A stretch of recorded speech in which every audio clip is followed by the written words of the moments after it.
Hey guys, welcome back to Busted to Build. I'm Kurt. Today we're working on the turbo truck again. Kinda, sorta. We're gonna get some parts rounded up for it. So I gotta get the transfer case ripped off my mud truck. I explained that in my last video. Then I'm gonna take the 241 off of that, get it put on here, and I've got a 208 to go back on the mud truck. So I'm gonna do that first. When we get this outside, we'll get the other truck in and we're gonna get after it. Stay tuned.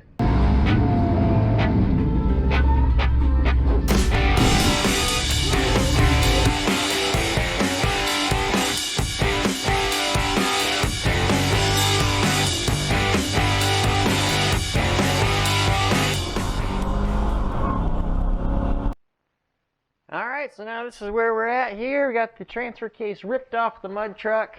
Not a whole lot to see, just a lack of transfer case up there because it's right here on the floor, covered in mud. That might put me further behind than ahead on that thing. I don't know. There's definitely a lot of cleaning to do. But anyway, so that's out. Rado here checking over the 208, making sure that's up to snuff. I think he's going to approve of it, but anyway, so what we got to do on this one to get it put in the turbo truck is we're going to have to take this input shaft, which is 27 spline, and you can tell just because of this taper on it, that's kind of the giveaway for the 27 splines. But anyway, we'll have to get the 32 in there, and then this thing will work for my big truck. Obviously clean it up. I'm going to tear it apart and kind of go through it a little bit. It's been abused pretty good in the mud truck, so we want to make sure it's going to hold up, and then that'll be the replacement unit to go up in there. So had some good times in the old mud truck. I thought for sure that the transmission was out of it on my last venture, so every time I go to try to put it on a good steep incline or anything, it just kicking right out, and I thought it was the transmission itself, but it's actually, I'm pretty sure, just in my linkage. So this has got mechanical linkage on it. You can see my cab's like 2 inches lower than the bed. And this mount back here is just totally kaput. So I think once I get the cab all straightened out and everything, that's going to take care of the shifting issue on it. It doesn't really shift anyways. It's just got first gear and reverse. So, but they're not dialed right in right now because that cab's all wonky and it's got the mechanical linkage instead of a cable. So we'll have to do something with that. But anyways, we got to get this thing going. It's almost going to be mud season here soon, and I got too much work into this truck to just say, oh, the heck with it, I'm not going to use it anymore. So we'll get it all back together, and then we'll have this all ready to go for the big truck when the time comes. This transfer case here, so I ended up ordering a adjustable throwout bearing for that truck too, so that way I'll be able to fine tune the clutch on it. I've got it pretty close right now with what I've done. It engages and disengages that you can drive it. But I'd like to have a little bit more tunability on that, so that way that's right where it needs to be, and then we'll get this case cleaned up, rebuilt-ish, and then back in there. So anyways, that's how we're making out right now, so stick around. So now I got the mud truck back outside, got the new transfer case into it, so one part of the project behind us. So now I got 241 here all power washed off. Nice specimen now without all that mud and dirt onto it. So we'll get this thing cracked open, get this input shaft here swapped out. I'll still have to order it, but I want to just get it apart and see what else I may or may not need getting her back together. So let's get it apart and get these parts out of here and see what we're up against.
we're back at it again. Mailman just showed up here, so I got my Rock Auto input shaft here. And so let's do a quick comparison side by side. And so that's what you're looking at. 27 spline, 32 spline. And otherwise, we got identical parts here. So we're gonna be good to go and get this transfer case back together. So anyway, that's what we're up to now. Woo!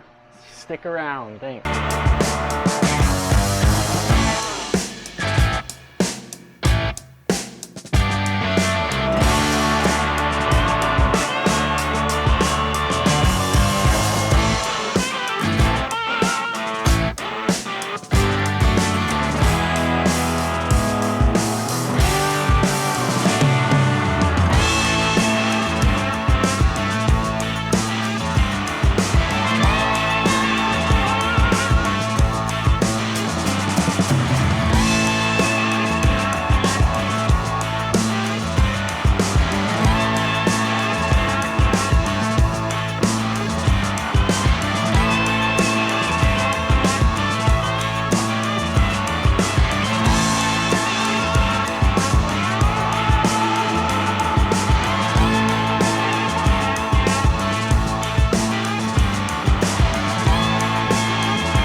So there she is, all put back together, our rebuilt transfer case. So I didn't do anything with it. All the bearings were good in it. All the plastics for the shifters, those were good. So I didn't do anything to it at all. Chain looked good. Just a bunch of new seals, and then we got the new input shaft in it too. So now we're all ready to mate up to our NV4500. So everything seems to turn as it should and all that good stuff. So I still got to get the shifter lever on it there. I don't know if I'm going to put the four-wheel drive sensor in it or not. Well, I will, just to keep dirt and crap from getting in there, but whether I actually make that work in any way or not, I don't know. But stay tuned, we'll figure that out. And then I got to get a speed sensor for it too. So the speed sensor that come out of this one was a little bit molested, so we're going to get one in there. I'm just going to get a used one out of my other 241 cases. So the special thing about this case is that it has the electronic speedo and its passenger side drop, this model of 241 here. So I've got a whole bunch of driver side drop 241s that I'll steal a speed sensor out of. But the big thing with this is such a rarity is that this came in 89 to 91 Blazers, Jimmys, and Suburbans only. The only way you can get a 32 spline as if it came out of a 3/4 ton Suburban, something that was mated up to a manual transmission or a turbo 400. So that's why we kind of only have limited options for transfer cases, and everybody's solid axle swapping everything these days. So passenger drop cases are very hard to find, but luckily I've got one now. It's ready to go in, so we're going to get that put in here in one of the upcoming videos.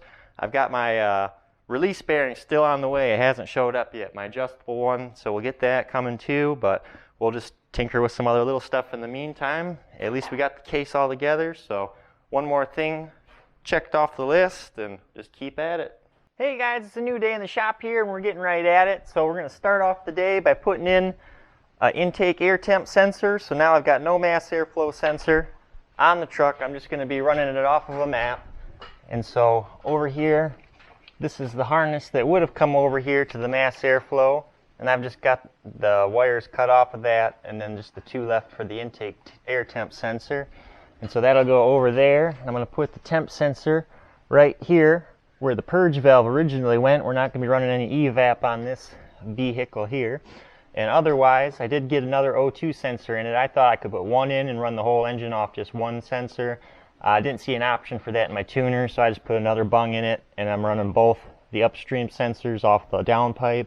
I don't know if it's going to work or not, but we're going to find out, trial and error. So that's in there. There's my fuel pressure sensor. Got that in and all taken care of. So slowly getting things done here, but we got to get the air temp sensor in it. That's a valuable input for the turbo application here, so we're going to make sure we got that. And just try and get some odds and ends buttoned up. If I said anything about it, I stole it out of an old donor truck of mine. So here's the sensor. It was in that filter, it had a K&N kit on it. It's a 98 half-ton Chevy. So I got the pigtail and then the sensor there. And then this guy here, I'll steal that hose clamp for something another day. That filter's seen better days, so that's going to go in the garbage. And we're off to the races.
Alright guys, decided to bring you back in now. So I was running the truck for a minute here and the water pump started leaking on it. So I slapped the water pump on it real quick so we can get that taken care of. So I just got the cooling system all put together with the heater hoses. So I'm trying to keep cooling in it. So took care of that. But anyways, neither here nor there, boring stuff. But now I'm working on mounting my oil cooler in here. And so this is where it's going to end up being. It's not in the greatest spot to actually catch a lot of airflow up here. It's going to pull from, this is the model, it's got the towing bumper, so there's a slot up there.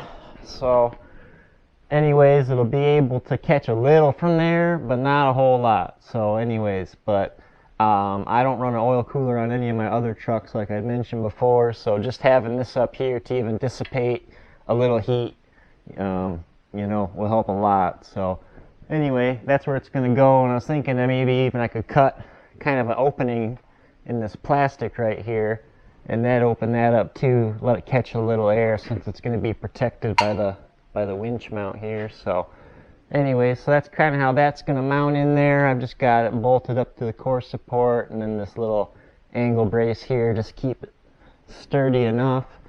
And then back yonder here, this is where I'm going hard line to AN, so I've already got my one adapter on there, and here I'm going to put my other one on, and then we're going AN lines over into the cooler. So currently that's what I'm monkeying around with. So I want to get the cooler taken care of, because the lines that were on it that I got it bypassed with, that turned into a regular old balloon hose. So I know it wasn't made for oil, but you know, like I say, it was just temporary to get it going. But just running it around the yard here, that was about ready to pop. So anyway, watch out, Rado!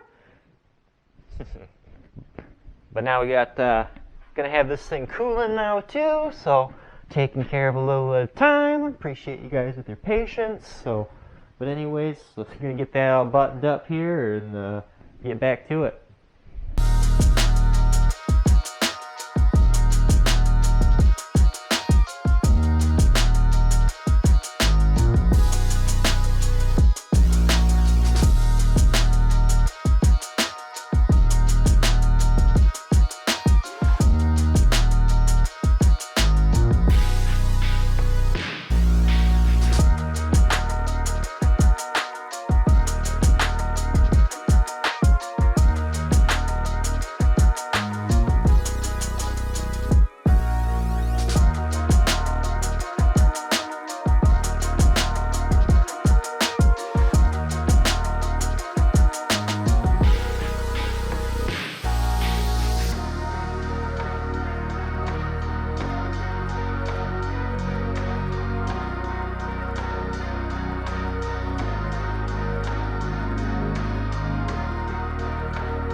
And otherwise, we got a few other things done. I got this bottom valance here all tied up to the bumper now, so that's on there. So that's one thing that's done. Also, I cut some holes there in my truss. Just decorative mostly, otherwise not any real reason for them, but anyways, just thought that looked appropriate, so got that going on. So here's the inside of the truck nowadays. Kind of full of parts up here in the dash and what have you, but just want to show everybody that I got my gauges and everything working, and I got the fuel pressure gauge going, and then also that I've been doing a little bit of tuning on it too, so she'll fire up and run a lot better here. Give her the old what for.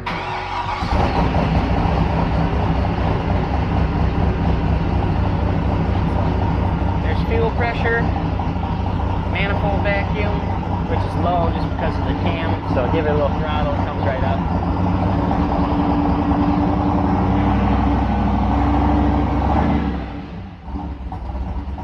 Or it doesn't come right up, but anyways.